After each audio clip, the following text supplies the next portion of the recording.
Dr. Michael Harrison had always believed that medicine was pure science, until the night he witnessed something that defied every law of biology he had ever learned. Standing in Operating Room 7, watching a patient's heart begin beating again after being clinically dead for 12 minutes, he heard his Muslim colleague whisper a prayer in Arabic. What happened next would shatter his understanding of life, death, and everything he thought he knew about the limits of human knowledge. This is the extraordinary story of how one impossible moment in a Chicago hospital led a brilliant surgeon to discover a faith that would transform not just his practice of medicine, but his entire understanding of existence. Michael Harrison grew up in the suburbs of Denver, where his father worked as a petroleum engineer and his mother taught high school biology. From an early age, Michael displayed an insatiable curiosity about how things worked, particularly the human body.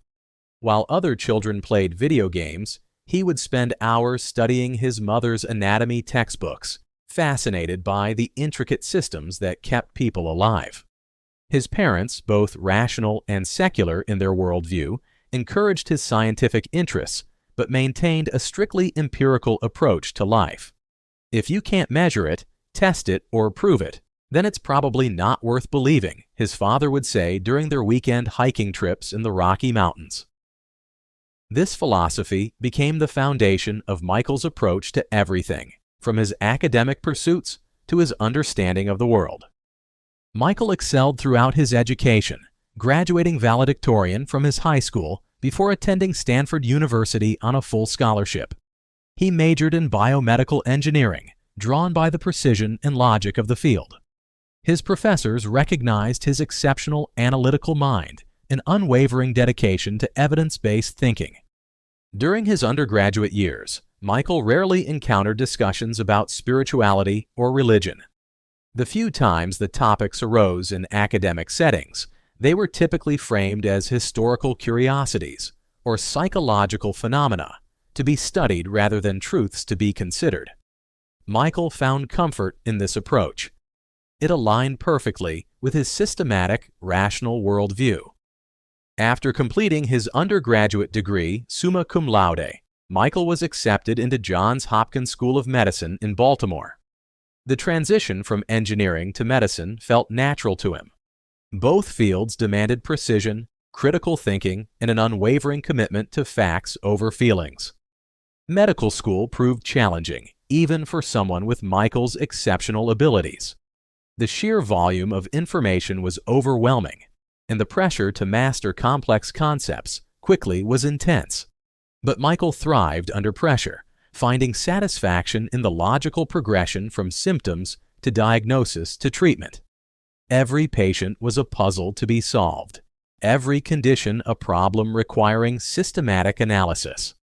His clinical rotations reinforced his belief in the supremacy of medical science. He watched as medications reversed disease processes, as surgical interventions corrected anatomical problems, and as technology provided increasingly precise diagnostic capabilities. To Michael, the human body was simply an incredibly complex biological machine, and doctors were the skilled technicians who kept it running. During his surgery rotation, Michael discovered his calling. The operating room appealed to his perfectionist nature and his desire for immediate, tangible results. Unlike other medical specialties, where treatment effects might take weeks or months to manifest, surgery offered instant gratification. You opened, you fixed, you closed, and the patient was better. It was beautifully straightforward. Michael specialized in cardiac surgery, drawn by the technical complexity and the life or death nature of the work. The heart, he reasoned, was just another organ, albeit a critically important one. It was a pump with electrical circuits, valves that opened and closed, and chambers that filled and emptied according to precise physiological principles. Understanding these principles allowed surgeons like him to repair, replace, and even redesign cardiac function. After completing his residency and fellowship, Michael joined the cardiac surgery team at Northwestern Memorial Hospital in Chicago. At 32, He was one of the youngest attending cardiac surgeons in the hospital's history. His colleagues respected his technical skill and his calm demeanor under pressure, though some found his purely clinical approach to patient care somewhat cold. Michael viewed this criticism as irrelevant. His job was to fix hearts, not to provide emotional comfort. That was what social workers and chaplains were for. He prided himself on maintaining professional objectivity, never allowing personal feelings to cloud his medical judgment. The hospital where Michael worked was remarkably diverse, serving patients from dozens of different cultural and religious backgrounds. His surgical team included doctors, nurses, and technicians from around the world. Among his colleagues was Dr. Ahmed Rashid, a skilled anesthesiologist who had immigrated to the United States from Pakistan 15 years earlier. Ahmed was everything Michael was not: warm, emotionally expressive, and openly spiritual. Before every surgery, Michael noticed, Ahmed would close his eyes briefly and move his lips silently. When Michael asked about this habit during their first case together, Ahmed explained that he was asking Allah to guide their hands and bless their work. Michael found this ritual somewhat amusing but harmless. If Ahmed needed psychological comfort to perform his job effectively, that was his business. As long as it didn't interfere with his medical performance, Michael saw no reason to object. Their professional relationship developed into mutual respect over the months they worked together. Ahmed's technical expertise was undeniable, and his ability to keep patients stable during even the most complex procedures made him Michael's preferred anesthesiologist for difficult cases. Despite their different worldviews, they functioned as an effective team. Michael's life outside the hospital was orderly and predictable. He lived alone in a modern condominium overlooking Lake Michigan, spent his free time reading medical journals and attending professional conferences, and maintained his physical fitness through regular running along the lakefront path.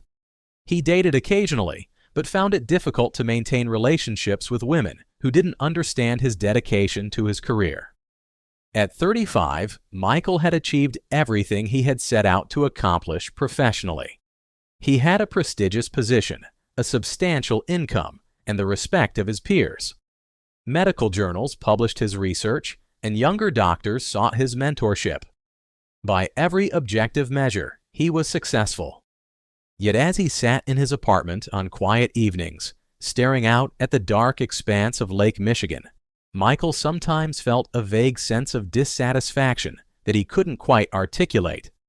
He had solved the puzzle of cardiac surgery, mastered the technical challenges, and could perform even the most complex procedures with confidence. But increasingly, he found himself wondering if there was something more to existence than the endless cycle of diagnosis, treatment, and recovery. These thoughts troubled him because they seemed irrational. He had everything he wanted, so why did he sometimes feel empty? Michael dismissed these feelings as the natural result of professional burnout and threw himself even more deeply into his work. The night that changed everything began like countless others. Michael was on call, having just completed a routine bypass surgery on a 60-year-old construction worker. He was reviewing post-operative instructions when his pager buzzed with an emergency code. A 23-year-old woman had been brought to the emergency department after a severe car accident. She had multiple injuries, but the most critical was massive trauma to her chest that had damaged her heart. Michael quickly reviewed the patient's chart as he scrubbed in. Maria Santos, a graduate student at the University of Chicago, had been driving home from the library when a drunk driver ran a red light and slammed into her car at high speed. The impact had crushed her chest, causing severe cardiac contusions and disrupting her heart's electrical system. The emergency room doctors had managed to stabilize her temporarily, but her condition was deteriorating rapidly. Her heart was struggling to maintain adequate circulation, and multiple attempts at electrical cardioversion had failed to restore normal rhythm. Without immediate surgical intervention, she would not survive. Ahmed was already in the operating room preparing when Michael arrived. Their eyes met briefly across the patient's unconscious form, and Ahmed nodded grimly. They both understood the severity of the situation. As Michael examined Maria's chest X-rays and echocardiogram results, he felt a familiar surge of adrenaline mixed with professional challenge. This was exactly the kind of case that had drawn him to cardiac surgery, technically demanding, with clear objectives and measurable outcomes. Either they would successfully repair her heart, or they would not. There was no ambiguity. The surgery began at 11:47 p.m. Michael made his incision with practiced precision, opening Maria's chest to reveal the extent of the damage. What he found was worse than the imaging had suggested.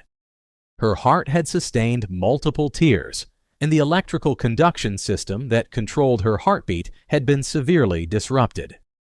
For the next 4 hours, Michael worked with intense concentration, methodically repairing each damaged area. Ahmed monitored Maria's vital signs, adjusting medications and support systems to keep her stable while Michael worked. The operating room staff moved with quiet efficiency, anticipating Michael's needs and providing instruments without being asked. Despite their efforts, Maria's condition continued to deteriorate. Her blood pressure dropped, her oxygen levels fell, and her heart's rhythm became increasingly erratic. At 3:23 a.m., the monitors showed what every surgeon dreaded, a flat line. Maria's heart had stopped. Michael immediately began chest compressions while calling for emergency medications. For the next several minutes, the operating room became a scene of controlled chaos as the team attempted to restart Maria's heart. They tried electrical defibrillation, injected epinephrine directly into her heart muscle, and performed external cardiac massage. Nothing worked. At 3:35 a.m., 12 minutes after her heart had stopped, Michael stepped back from the table. According to medical protocol, Maria Santos was clinically dead. Brain damage from oxygen deprivation would be irreversible after this amount of time, even if they somehow managed to restart her heart. Time of death, 3:35 a.m., Michael said quietly, his voice carrying the weight of professional disappointment mixed with acceptance. He had done everything medically possible. Sometimes, despite the best efforts and most advanced technology, the human body simply could not be saved.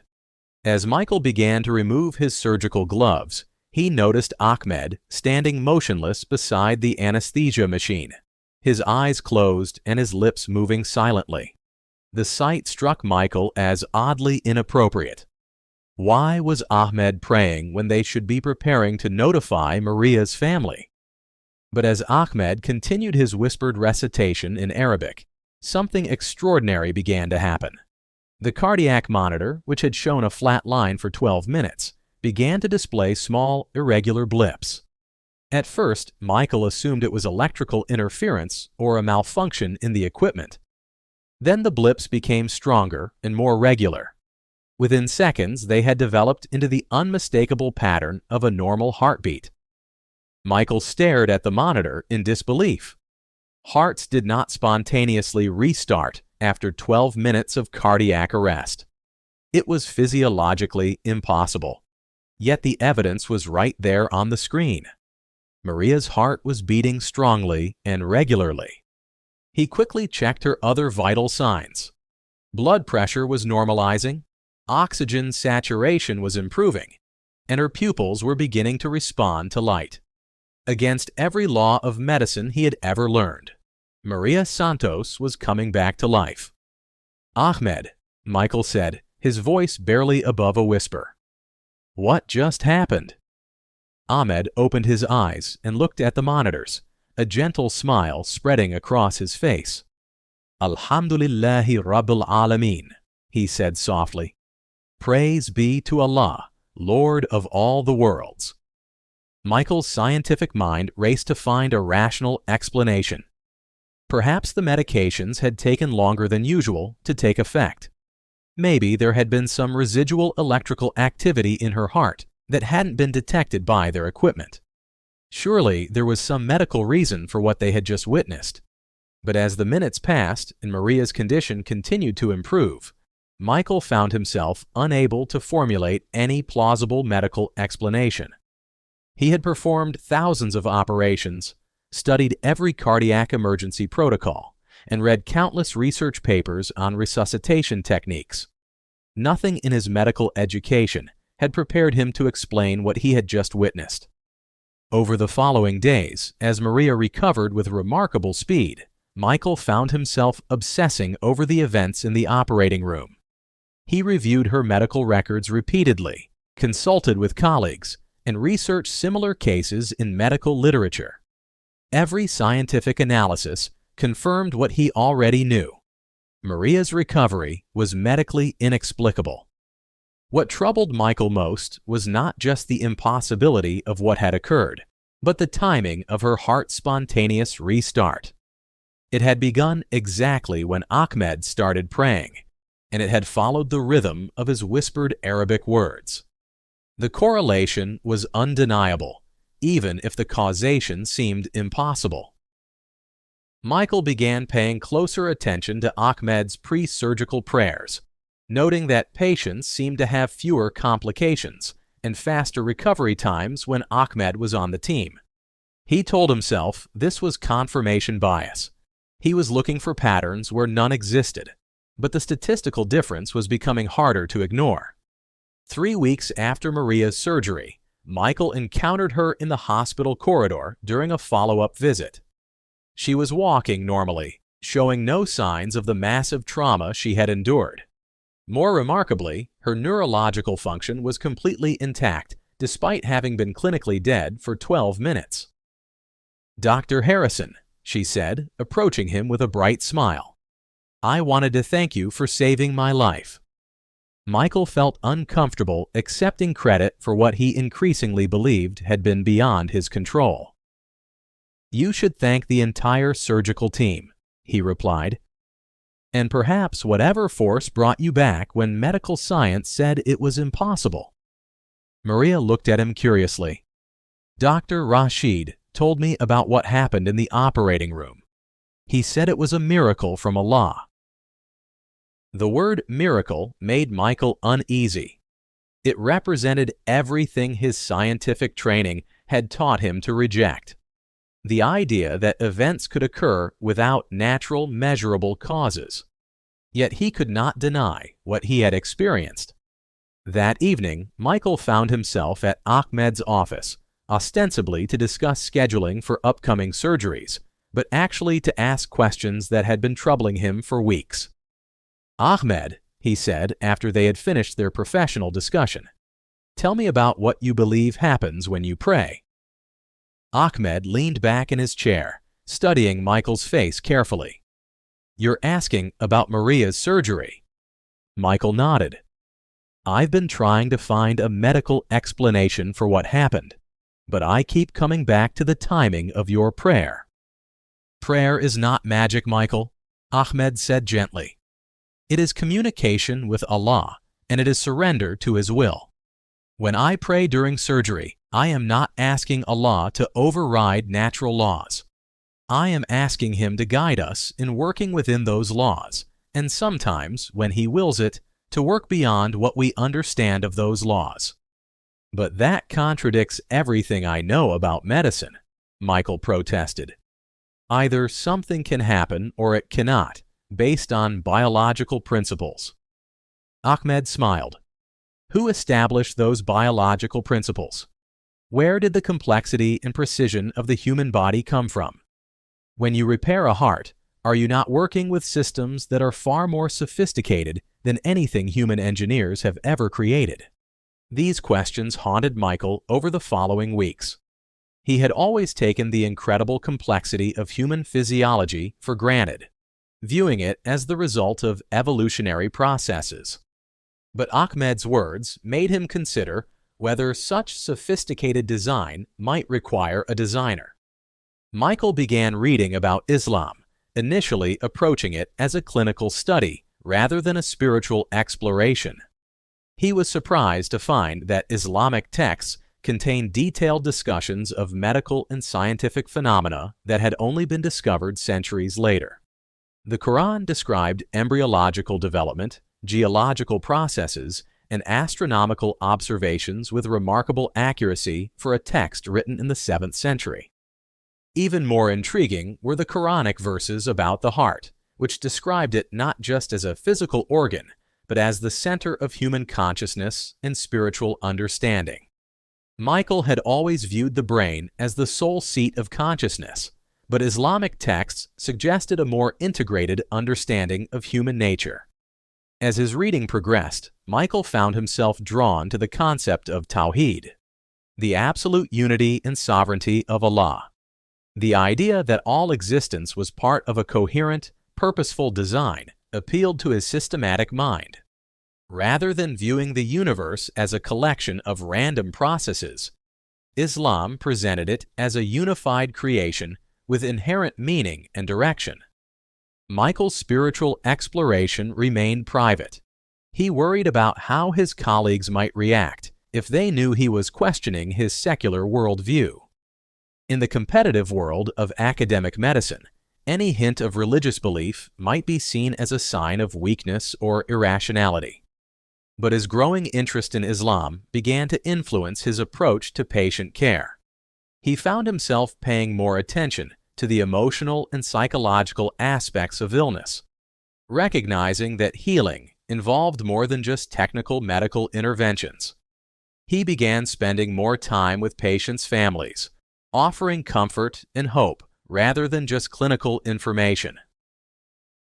6 months after Maria's surgery, Michael experienced another event that deepened his spiritual questioning. He was operating on a young boy who had been born with a complex congenital heart defect. The surgery was technically challenging, requiring him to reconstruct several chambers of the child's heart. Midway through the procedure, Michael encountered a complication that he had never seen before. The child's heart tissue was so fragile that traditional surgical techniques were failing. Every time he attempted to place sutures, the tissue would tear, making repair impossible. As Michael stood over the open chest of the 7-year-old boy, feeling helpless for the first time in years, he heard Ahmed whisper a familiar prayer. Without fully understanding why, Michael found himself silently repeating the Arabic words he had heard so many times. Bismillahi Rabbil Alameen. In the name of Allah, Lord of all the worlds. As the words formed in his mind, Michael felt his hands guided to a technique he had never learned or even seen described in medical literature. Working with incredible delicacy, he began to repair the child's heart using an approach that seemed to come from beyond his own knowledge and experience. The surgery was successful, and the boy recovered completely. But Michael was left with profound questions about the source of the surgical technique that had saved the child's life. He had acted on instincts that seemed to come from outside his own medical training. That night, Michael called Ahmed and asked if they could meet privately. They sat in Ahmed's home, sharing tea and talking until the early hours of the morning. Michael described his experiences in the operating room and his growing sense that there were forces at work beyond his understanding. "I think I'm beginning to believe in something greater than medical science," Michael admitted, "but I don't know what to do with that belief." Ahmed smiled warmly.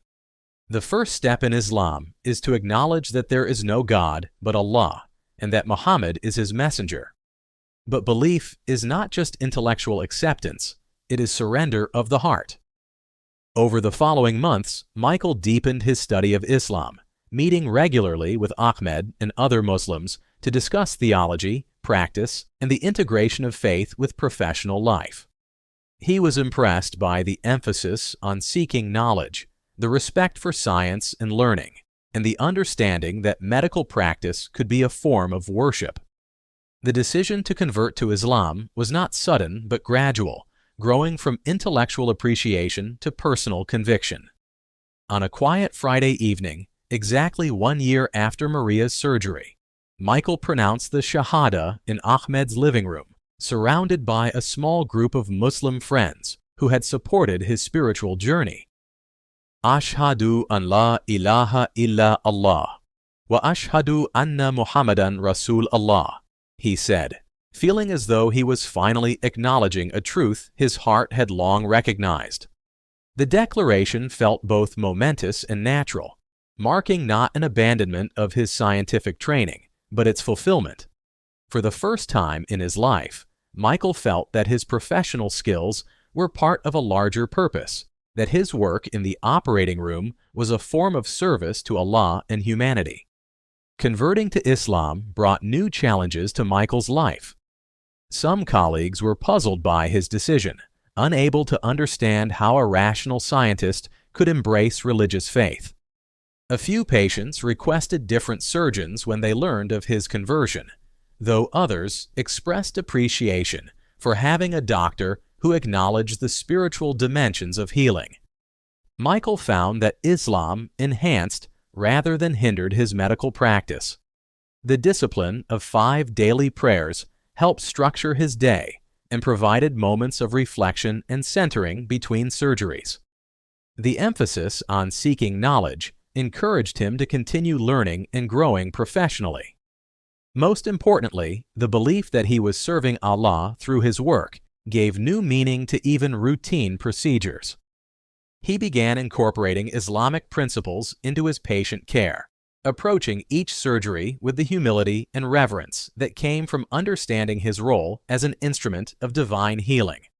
His pre-surgical routine now included a brief prayer asking Allah to guide his hands and bless his work, just as he had seen Ahmed do countless times. Michael's reputation as a surgeon continued to grow, but colleagues noticed changes in his approach. He became more patient-centered, spending additional time explaining procedures and offering comfort to worried families. His technical skills remained exceptional, but they were now coupled with a compassion and spiritual awareness that made him a more complete healer. 2 years after his conversion, Michael established a medical mission program that provided cardiac surgery to underserved communities, both domestically and internationally. Working in resource-limited settings reminded him daily of the privilege and responsibility that came with his medical training. During a mission trip to a refugee camp, Michael operated on dozens of children with congenital heart defects, many of whom would have died without surgical intervention. Working 16-hour days in primitive conditions, sustained by prayer and the conviction that he was fulfilling Allah's command to save lives, Michael experienced a joy and fulfillment that his previous career success had never provided. On the 5th anniversary of Maria's miraculous recovery, Michael reflected on how that night in the operating room had changed not just her life, but his own. What had begun as an inexplicable medical event had led him on a journey of spiritual discovery that transformed his understanding of healing, purpose, and human existence. Maria, now a successful social worker specializing in trauma recovery, had also embraced Islam after learning about the circumstances of her survival. She and Michael maintained a friendship based on their shared experience of divine intervention and their commitment to using their second chances to serve others. That night in the operating room, Michael wrote in his journal, "I learned that medicine is not just about understanding the mechanisms of the human body. It is about recognizing the sacred nature of life itself. When I place my hands on a patient's heart, I am touching something created by Allah, sustained by Allah, and ultimately returning to Allah. My role is not to control life and death, but to serve as an instrument of divine mercy." Michael's integration of faith and medicine became a model for other Muslim healthcare professionals. He spoke at conferences about the compatibility of Islamic belief with scientific practice, emphasizing that faith enhanced rather than contradicted rigorous medical training. "Islam doesn't ask us to abandon reason," he would explain to audiences of medical students and healthcare professionals. "It asks us to recognize the limits of human knowledge and to remain humble before the ultimate source of all healing. The same Allah who created the complex biological systems we study also created the minds capable of understanding and treating disease. As Michael continued his career as a cardiac surgeon, now in his 15th year of practice, he carried with him the lessons learned that transformative night when Maria Santos's heart began beating again. Every surgery was approached with technical excellence informed by spiritual humility. Every patient interaction was guided by the Islamic principles of compassion and service. And every successful outcome was received with gratitude to Allah rather than personal pride. The journey from skeptical scientist to faithful Muslim had not required Michael to abandon his commitment to medical excellence. Instead, it had provided a framework that gave ultimate meaning to his technical skills, transforming his work from a mere profession into a form of worship and service to humanity. Standing in operating room 7 15 years later, preparing for another complex cardiac surgery, Michael closed his eyes briefly and whispered the same prayer that Ahmed had taught him, Bismillahi Rabbil Alameen. In the name of Allah, Lord of all the worlds, another surgery would begin, another life would be entrusted to his care, and another opportunity would arise to serve as an instrument of divine healing in a world that desperately needed both scientific knowledge and spiritual wisdom.